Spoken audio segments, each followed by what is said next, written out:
Olá pessoal, eu sou o Braulio Janeiro e sejam todos bem-vindos ao Engenheiro Pontal.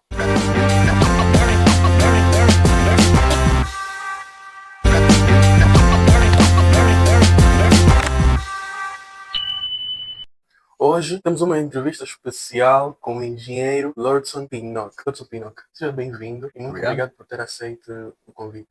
Aproveita então a apresentar-se aos nossos seguidores. Quem é o Lordson Pinnock, o que faz e há quanto tempo, como começou. Ok, chamo-me Lordson Pinnock, mais conhecido por Losky para quem realmente trabalha comigo. Sou perfurador assistente na Seadrill. Acho também não é coisa de quase 2 anos já. Só que a Seadrill é coisa de 5 anos. Saí do ISPTEC, eles foram à minha busca como finalista no curso de Engenharia Mecânica e cá estou nesta vida. É muito curioso saber que é formado em Engenharia Mecânica. No entanto, como é que funciona esta imigração de Engenharia Mecânica e logo que entra para Seadrill ter um cargo de Driller Assistant? Pois, no caso, não é necessariamente uma transição totalmente, vamos dizer, direta. Ok. O que acontece foi que a própria Seadrill foi ao ISPTEC, acho que eles até hoje fazem isso, a cada ano, para dar a conhecer que eles têm um programa de formação rápida, que eles chamam de Fast Track Program, o Meteor Program, em que eles vão à busca de finalistas universitários ou recém-formados para fazer parte, para conhecer a indústria, para crescer. Em que tu começas na posição mais básica, que neste caso é o roustabout, até uma posição de supervisor, ou como técnico subsea ou como assistant driller. Okay. Então, antes de chegarmos até aí, recuando um pouco, como é que foi o processo de formação do engenheiro Lordson Pinnock? Como surgiu o interesse pela engenharia mecânica e acho que teve também interesse por petróleo e gás ou quis mesmo fazer engenharia mecânica? Aí é a parte mais engraçada, porque esta é a parte que eu acho que é mais linda da engenharia em si.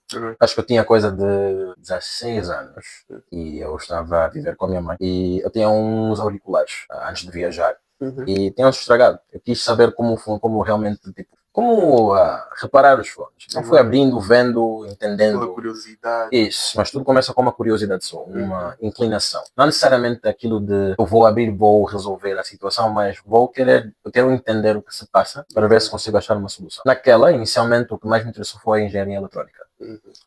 Quando voltamos para Luanda, ainda tive em mente fazer engenharia eletrônica, especificamente, vamos dizer, como processadores e PCBs, mas quando chegou a altura de me candidatar para o ISPTEC eles não tinham opção, mas felizmente já tinha interesse por carros. A primeira coisa que passou pela cabeça foi engenharia mecânica. A segunda opção seria engenharia mecânica. Acho que na altura também ainda havia a bolsa da Sonangol e a primeira opção foi eletrônica, a segunda opção foi mecânica.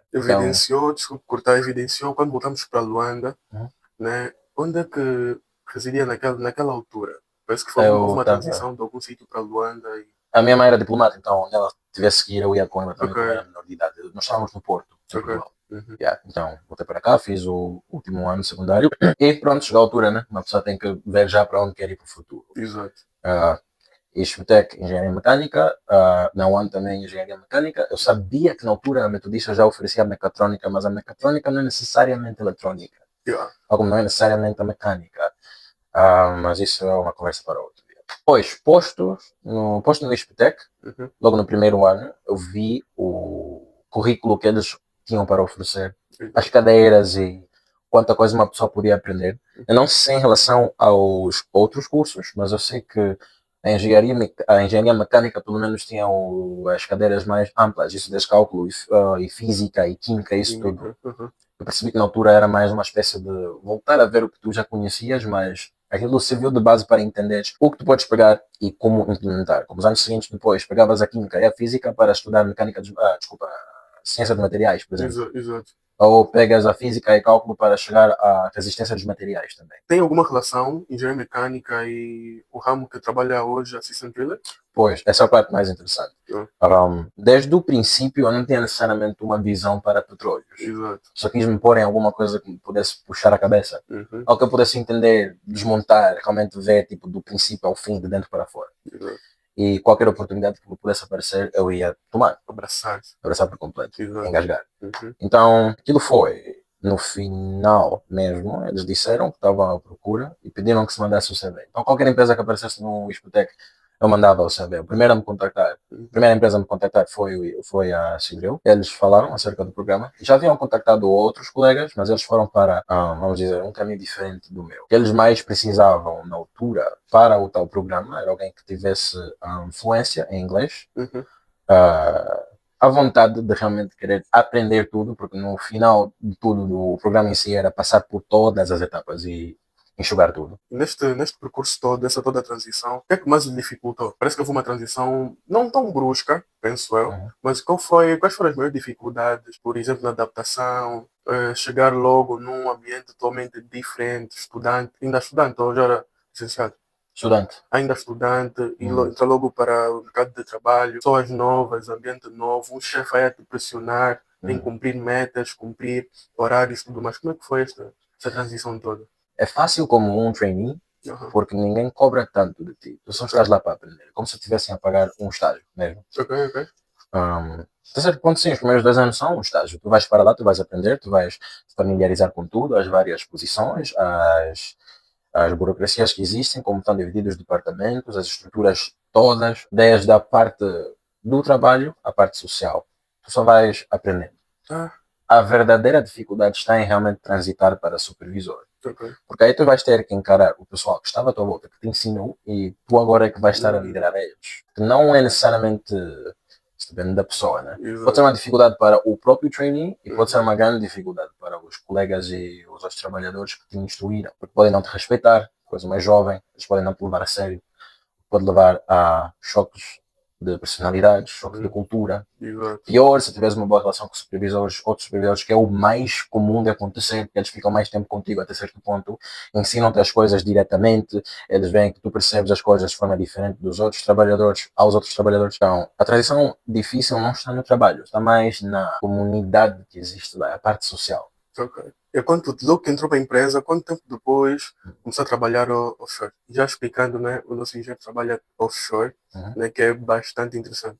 Quanto tempo depois houve essa transição para estar trabalhando? Quase instantaneamente. Instantaneamente. Aquilo foi um mês no escritório a fazer os e-learnings deles, a entender quais são as políticas, quais são as normas que eles seguem, quais são as regras da sonda, da própria Seadrill, do nosso cliente, que na altura era total, eles tinham as 12 regras dele, as 12 Golden Rules. Apanhar isto tudo, fazer tudo que é necessário na internet, depois fazer os cursos que te vão permitir ir para a sonda, e a partir daí é só regime offshore. Então era 28 no princípio, que depois bateu o Covid, depois de passar o Covid voltou, eram 6 semanas, depois 5, depois voltou tudo para 28. Então, eu nunca fiz tempo de trabalho onshore, sempre offshore. Ok. Acho que todos em casa têm uma dúvida que não se cala. Como é que é o dia típico, o dia a dia, né? Na sonda. Okay. Como é que é trabalhar offshore? Como é que é aquele ambiente? Eu acho que deve ser muito tenso, não? Isso vai depender da forma que a pessoa encara o trabalho em si. Okay. Eu acho que mesmo uma pessoa que nunca pensou em trabalhar offshore, ou como eu, que nem sequer sabia exatamente o que se fazia numa sonda de perfuração. Porque quando sobe de petróleos, coisas assim, a pessoa pensa logo na plataforma e na extração dos hidrocarbonetos. Exato. Não necessariamente a pessoa que está a montar, a construir o poço a qual se vai buscar. Isso tem muito a ver com o caráter da pessoa. Se tu já tiveres uma boa genica, vamos dizer, tu vais encarar aquilo como se fosse normal. Eu acho que o que pode ser um choque seria mais para uma pessoa que já trabalhou ou no escritório ou noutro âmbito, que tem o hábito de 8 horas de trabalho. Lá são 12 horas de trabalho e não há fins de semana. No dia que tu chegas, até o dia de ires embora são 12 horas de trabalho. Sem parar. Desculpa, evidenciou que muita gente, quando ouve petróleo, pensa logo em extração, quase que não pensa, mas algumas vezes pensa também em perfuração. Então, eu quero que me explique como é que é o processo todo, desde a procura como é que se diz, bacias? Poço. Desde a procura do poço. Nesse caso, reservatório. Reservatório, muito bem. É reservatório, pessoal. Reservatório. Okay. Mas podes dizer bacias também, porque aquilo isso já é geologia. Como é que funciona este processo todo? Desde quem encontra o poço, quem valida, depois onde é que o Driller Assistant entra neste processo todo até o produto final, que são os combustíveis, estamos aí nas bombas. Pode dizer um pouco como funciona este processo todo? Boa, então isso na verdade está dividido em downstream, midstream e upstream. Ok.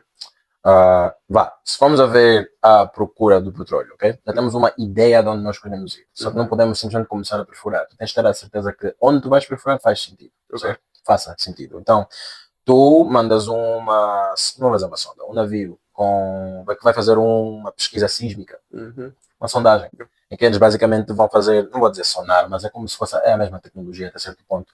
A informação que for refletida é que te vai dizer o que é que pode estar aí, estratigraficamente, certo? Aí tu já tens uma ideia, ok, boa, aqui podemos tentar explorar, e tu fazes um poço exploratório. Aí em relação ao próprio poço, de forma simplificada é tu perfurares, depois fechares o que tu perfuraste e continuar até chegares ao ponto em que já podes produzir. Mas é um pouco mais complicado que isso. Para nós, que fazemos a própria perfuração, a primeira coisa que fazemos é uma top hole. Nesse caso, tu tens o leito do mar, certo? Tu vais pegar logo o que nós chamamos de revestimento, em inglês é casing. Exato. Nesse caso é o conductor pipe, que vai levar a própria cabeça do poço. Um pouco mais complicado isso. Depende também de empresa em empresa, como eles configuram isso tudo mais. Até certo ponto, tu deixas o conductor pipe, 36 polegadas, vamos dizer, da experiência que eu tenho, com a low pressure wellhead, que é a primeira parte da cabeça do poço. Eles empurram o revestimento para dentro do leito do mar. Que aí, pelo menos, o solo é um pouco mais macio. Tu só tens que ir empurrando até sentar ao nível que é suposto ele estar. Porque no próprio conductor pipe, antes de descer, já é pintado, indicado onde ele vai sentar. Ele chama-se jetting, Jetting. Vai fazendo isso, senta e em seguida tu já tens a outra parte que vai continuar a perfurar, que usam, com a FMC chamam de DAT ou DAT, Drill Ahead Tool. Antes que continue, né, não esqueça o que vai dizer.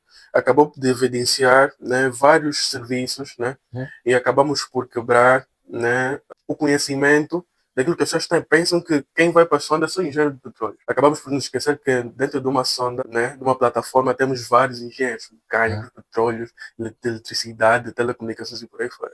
Evidenciou que no processo, o primeiro processo é utilizar um sonar, né, para saber onde perfurar. E este sonar, né, estamos a falar de ondas de rádio. Certo. Eu, sinceramente, não seria a pessoa mais indicada para tal, mas na verdade a melhor forma o termo correto seria uma sondagem sísmica. Exato. Certo. Sim, eu estou a explicar, né, porque acaba por ser também um pouco da minha área. Eu gostei muito de ouvir que existe esta tecnologia para identificar o poço, né, utilizando esta tecnologia. Basicamente, estamos a falar de ondas de rádio, né, que incidem como se fosse um radar. Até o solo, né, coleta tudo, coleta e depois volta com a informação toda. Então é bastante interessante. Então pode continuar assim, explicação como é que é o processo todo, né? E depois de validarem o poço, vê que aí há, né, recurso natural. Depois validarem o campo. Certo. Antes de qualquer coisa mesmo, só o solo que está lá. Depois é que tu escolhes uma área em que tu vais perfurar. O próprio cliente é que te vai dizer, nós vamos perfurar nesta área, nestas coordenadas. A sonda posiciona-se e ela vai fazer a construção do conductor pipe, que é só um monte de revestimento. Então, da forma que nós fazemos é como? Nós começamos de baixo para cima, digamos. É como se tivesse estes dois copos. Pegas o primeiro copo, pões o outro por cima, baixas, pegas o outro, pões, baixas e vais continuar assim. Eles montam e vão descendo pela mesa rotativa na sonda. Ela passa. Assim que chegar a um certo ponto, é que começam a pegar a segunda parte, que seria a parte que perfura, dependendo da sonda que tiveres que fazer, do poço que tiveres que perfurar. Mas, em termos gerais, é mesmo isso. Assim que o jetting tiver terminado, eles soltam aí já a coluna de perfuração e continuam a perfurar até vamos dizer, TD, chama-se touro desta secção. Que é dividido por secções. Faz a perfuração, volta, solta, volta. Depois tem que descer, por vezes desce a cabeça do poço por completo. Uns ainda descem com a high pressure wellhead, que depois acopla na low pressure wellhead, faz a própria cabeça do poço. Sim. Certo. Depois é que nós chegamos a montamos o BOP, Blowout Preventer. Obviamente, se estivermos a fazer a perfuração, lá tem hidrocarbonetos que estão sob pressão. Assim que tu tiras aquele solo todo que está lá, eles encontram uma fuga. E a pressão vai sempre para onde há menos pressão. Só que ela vem de uma forma super alta, perigosa, vamos dizer. Vem com bastante pressão. Um perigo para todos nós. Aquilo vai ser soltado para o ambiente. Se tiveres com um riser ligado, volta para a sonda, aí é um grandíssimo perigo. Porque são hidrocarbonetos. Qualquer coisa pega fogo, pode explodir, pode queimar. É péssimo. Um trabalho de muito risco. A perfuração, sim, é um trabalho de muito risco. Mas aí é alto risco, alta recompensa. Já tem. Vamos falar sobre isso um pouco mais à frente. Mas terminando então com as secções, faz a primeira secção, assim que terminar é como se estivesse a fazer um poço d'água. Tu não queres que o poço entre em colapso. Vai um pouco além disto, se queres que te diga, mas chega até um certo ponto que quando tu vais perfurando, todo o solo que tu tiras deixa o espaço vazio. Tu não queres que ele fique vazio, vais encher com o fluido de perfuração. Ele é que vai fazer a vez, vamos dizer, faz um peso específico contra as paredes do poço. Exato. Então sempre que tiveres que perfurar, vais enchendo com fluido de perfuração, depois desce o segundo revestimento, que fecha aquela secção, que é mais pequena que a primeira que desceu. Faz a mesma coisa, volta a subir, desce uma broca mais pequena, faz a próxima secção, desce de novo um revestimento, fecha, depois completa o poço. Se pudesse dizer, né, ou explicar, dando algum exemplo, né, adjacente, qual é o tamanho de um poço, geralmente? A primeira secção geralmente são 36 polegadas a combater. Poço daqui até esta ponta aí onde está o teu PC? Ok. Claro, circular. Tu consegues entrar e sentar. Não faças isso, claro, é um perigo, mas podes, porque eles ficam deitados aí no convés. Nós fazemos secções de 36, depois entra o condutor de 36, depois desce uma broca de 26, que vai ao revestimento de 20, fecha. Desce uma broca de 17,5, que depois desce um revestimento de 14. Então fecha. Vai fechando isso. Ao longo do que for subir. Isso. Então a cabeça do poço está aqui, tens os 36. Vai tudo sentar tudo aqui em cima. Então imagina, se o de 36 deve ter uns 100, 150 metros, o revestimento de 26 pode ter uns 700 metros. Tudo a partir do mesmo ponto. Depois o de 14 pode ter 1000 e tal. Depois o de 10 pode ter muito, muito mais. Tudo a partir da cabeça do poço. Eles no final têm sempre algo que se senta na cabeça do poço, dependendo da empresa com que estiver a trabalhar. A cada revestimento que senta, eles cimentam a volta. Agora, acho que desde pequeno eu tive a informação de que o engenheiro de petróleo, né, que trabalha offshore, fica 3 meses no mar, 5 meses no mar. Sempre tivemos esta visão ilusória. Será que me explicasse como funciona basicamente a escala de um engenheiro que trabalha offshore? E também quero que explique também um pouco como é que é a pressão, uma pressão física e psicológica muito grande para quem trabalha em offshore, é um desgaste em tanto. Então eu queria que explicasse um pouco sobre isso. Mas isso que tu disseste dos 3 meses é aquilo que está mais para os que trabalham nas minas de diamantes. Eles ficam 3 meses onde eles estiverem, depois 1 mês em casa. Eles devem ter a pior rotação. 3 meses de trabalho, 1 mês em casa? 1 mês em casa. É tudo onshore, então uma pessoa pode se sentir.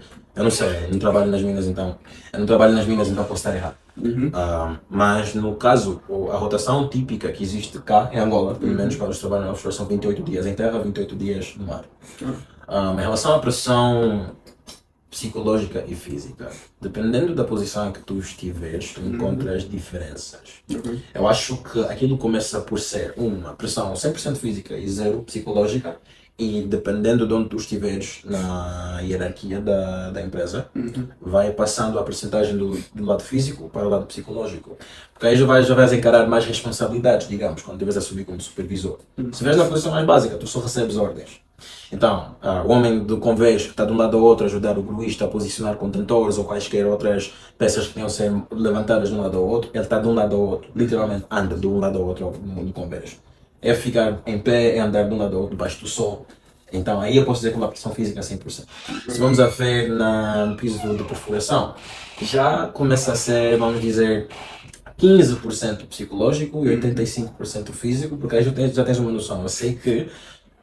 Eu sei que quando terminamos de montar este BHA, que é o Bottom Hole Assembly, nós vamos nos preocupar com a próxima peça, então tenho que preparar esta ferramenta com aquela chave, com aquela cunha deste tamanho.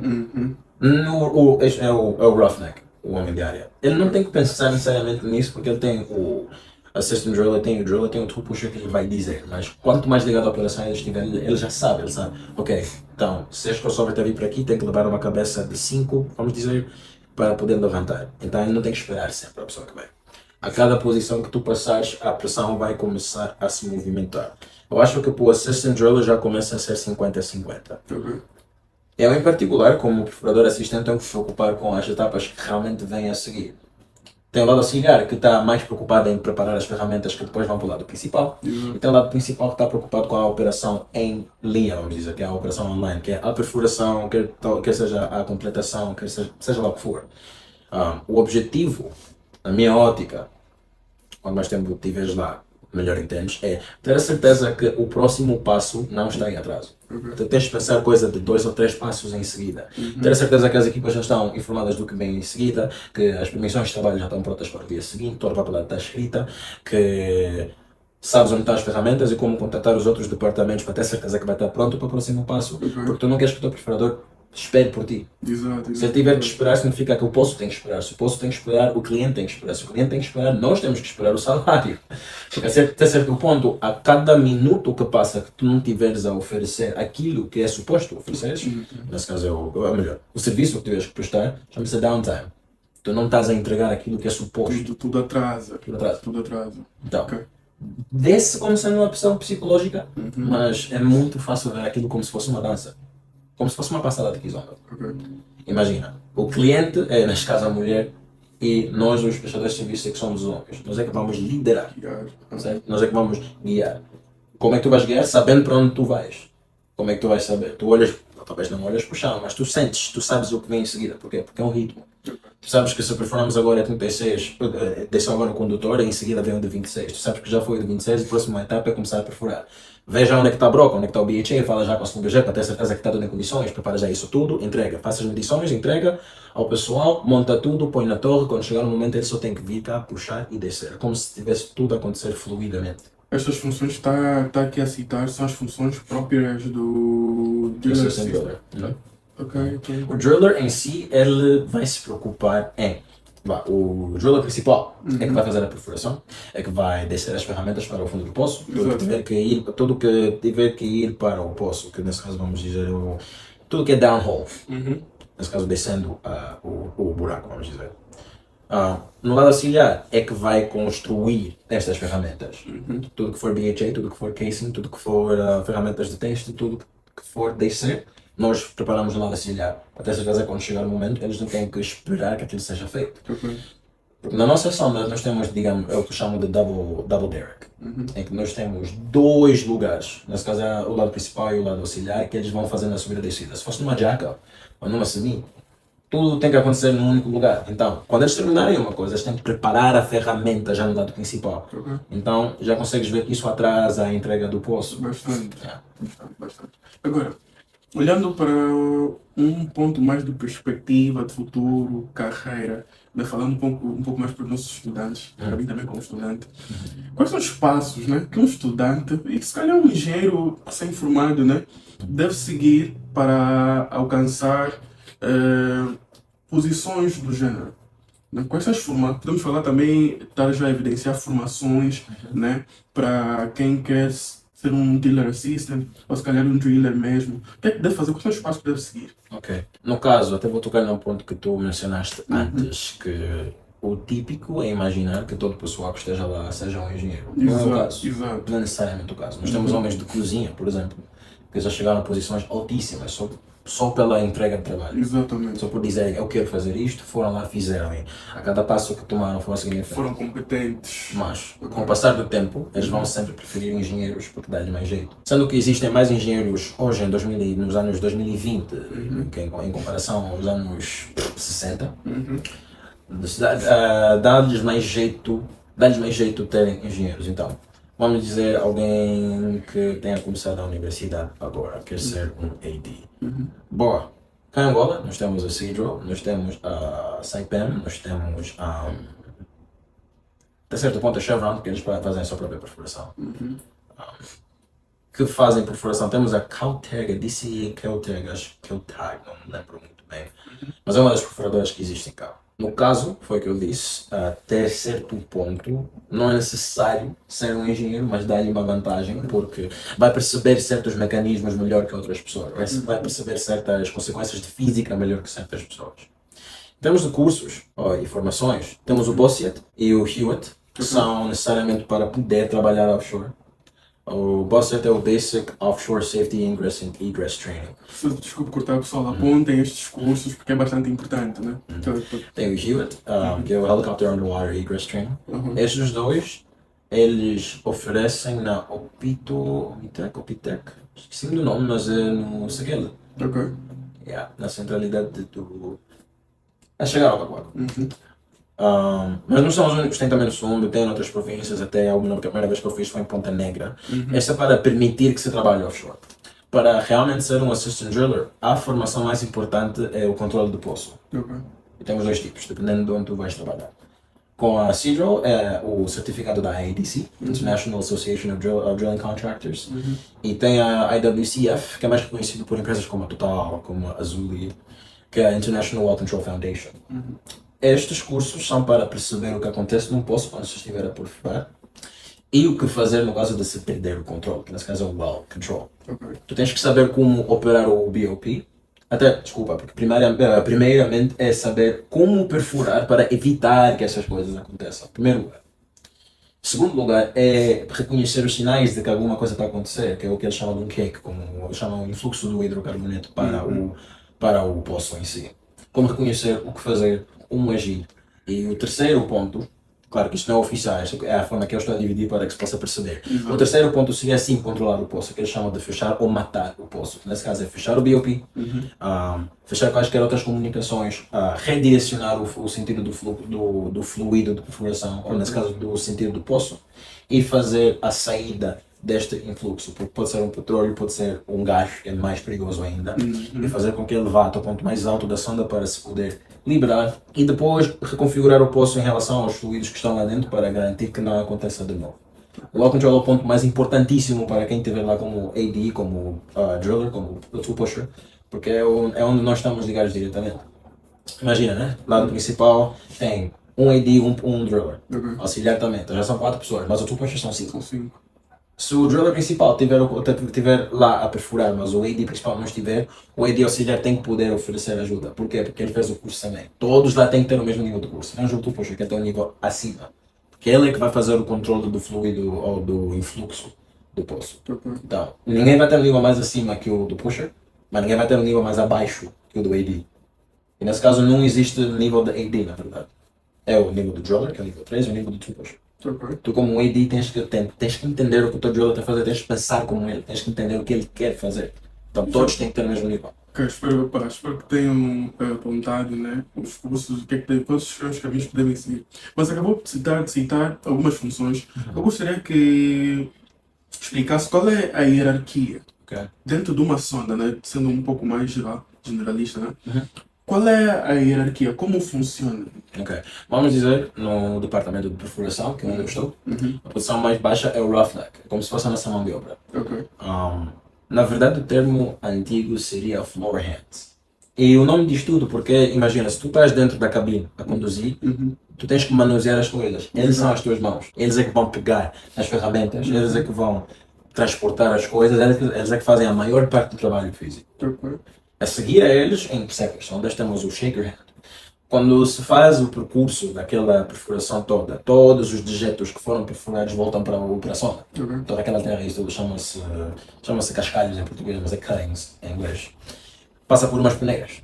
O fluido passa, obviamente, mas a parte sólida volta e depois são postos num contentor, depois voltam para a base onde eles são processados, analisados, isso tudo. É o shaker hand. Shaker hand também. Em seguida nós temos a parte dos derrickman. Temos o assistant derrickman e o derrickman. Hoje em dia, pelo menos na minha sonda, porque no navio sonda o derrickman é o que se chamaria de pumpman em outro lugar, porque ele é que controla as bombas de fluido de perfuração, ou qualquer fluido que tiveres que mandar. Os níveis dos tanques e quaisquer fluidos que possas mandar também para os poços e os alinhamentos dessas bombas todas. E ele tem um assistente dele que lhe ajuda. Numa sonda como uma jack-up, que é manual, o derrickman é literalmente o homem que fica no derrick, que é top.